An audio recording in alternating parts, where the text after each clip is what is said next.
Harry Pierson, everyone. Harry. Pierson.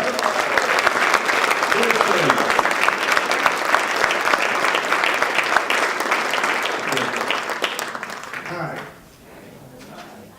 Rodney Dangerfield was famous for his saying, "I don't get no respect." But compared to me, Dangerfield got as much respect as Mother Teresa. I remember being disrespected even as a young boy. I was at the beach, I hurt my foot, and I got sent in an ambulance to Kings County Hospital. Now, if you're from Brooklyn, you know just what a hellhole Kings County is. The emergency room in Kings County Hospital is where all the most terrible accidents end up in Brooklyn. So I was sitting on a bench next to a guy who had fallen down an elevator shaft, who really should have been seen immediately. But every time they were about to take him in, the police brought in another shooting or stabbing victim. So finally, after about 8 hours, they take an x-ray of my foot, and 2 hours after that, I get seen by these 2 young interns right out of medical school. And they seem very pleased looking at my x-ray, and I'm thinking this must mean everything's okay. So one of them turns to me and he says, "You know, we've taken dozens of x-rays of bones today, and you're the first one who has a broken bone." And Dangerfield got no respect? So 20 years later, I had just gotten my PhD in mathematics, and I was excited about getting my first teaching job, but it was a very bad year to get a job as an academic. So it's July and I still don't have a job, and I finally get a call. And I'll always remember the exact words the chairman of the department said to me. He said, "We couldn't find anybody we liked, so we decided to offer you the job." Now, it's embarrassing to admit that I feel sorry for myself, but it's true. I have a big poster in my living room, and it's a sinking ship, and only the bow is still above water. And the caption reads, "Maybe God meant your life as a warning to others." But fortunately, I do have a good face for a comedian. If you put me, Larry David, Woody Allen, and Bernie Sanders in the same room, you couldn't tell us apart. All us old, bald, East European Jewish comedians look alike. Oh, you didn't think Bernie Sanders is funny? Neither did Hillary Clinton. So one of my favorite movies is this movie called Hot Shots. It's a comedy. It's a parody of the movie Rambo. And so the hero is being tortured by Arab terrorists. And the terrorist is impressed with this guy holding out. He says, "I see you're no stranger to pain." And the hero says, "I've been married." And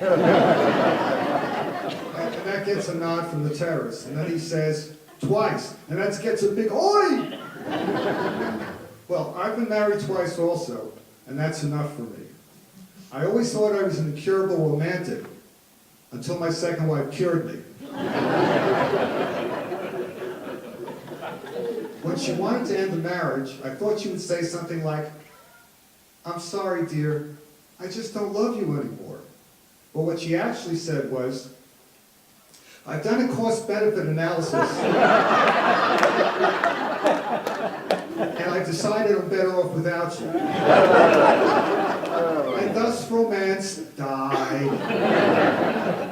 So I was telling this to a woman in my dance class, and she said I shouldn't give up on romance. She said she's married for the 3rd time now, and she's never been happier. 3 times is the charm.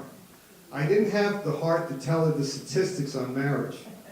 50% of first marriages end up in divorce, 60% of second marriages end up in divorce, and 75% of third marriages end up in divorce. And for all you Pollyanna glass half full people say, well, at least the other 25% are happy. No, no, no, no, no. When you get to be our age, you might have every intention of filing for that 3rd divorce, but you just die before you get around to it.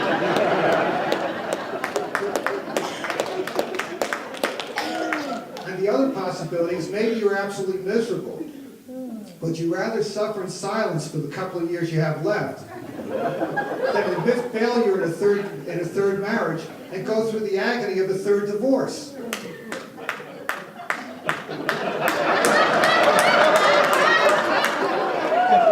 As bad as the breakup of my second marriage was, as bad as that was and as hard as it was for me, my first marriage was far worse. I was so unhappy I wanted to kill myself. But I had 4 small children, I couldn't do that to them. So I sat down and I figured out, at what point in the future would they be able to take care of themselves? They'd be all grown up, they'd be established, they'd be married. And I said, on that day, I'll kill myself. I could never have made it through my first marriage if I didn't have that to look forward to.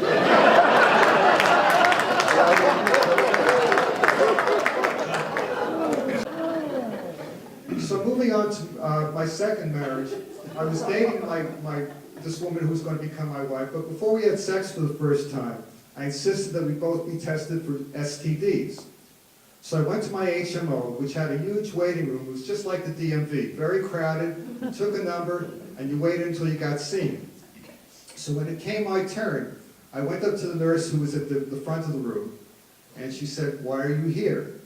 I said, "I'd like to have a blood test." And she says, "A blood test for what?"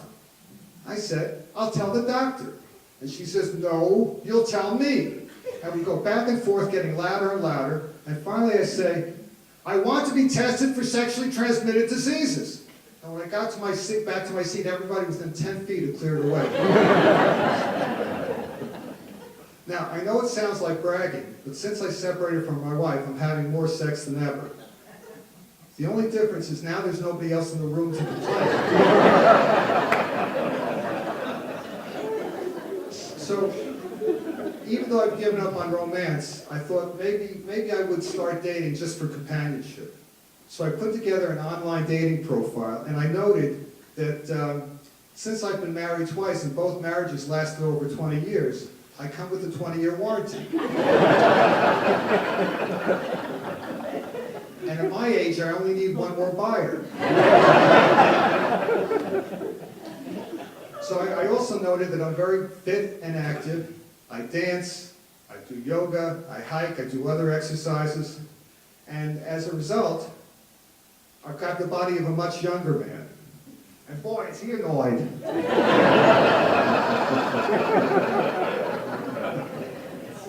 So what's the result of this dating? How's it been going? Well, I have to admit, not so well. So far, every woman I've gone out with falls into one of 3 categories. Either they want to get married immediately, or they're very, very angry women, or they're very, very angry women who also want to get married immediately. Thank you very much.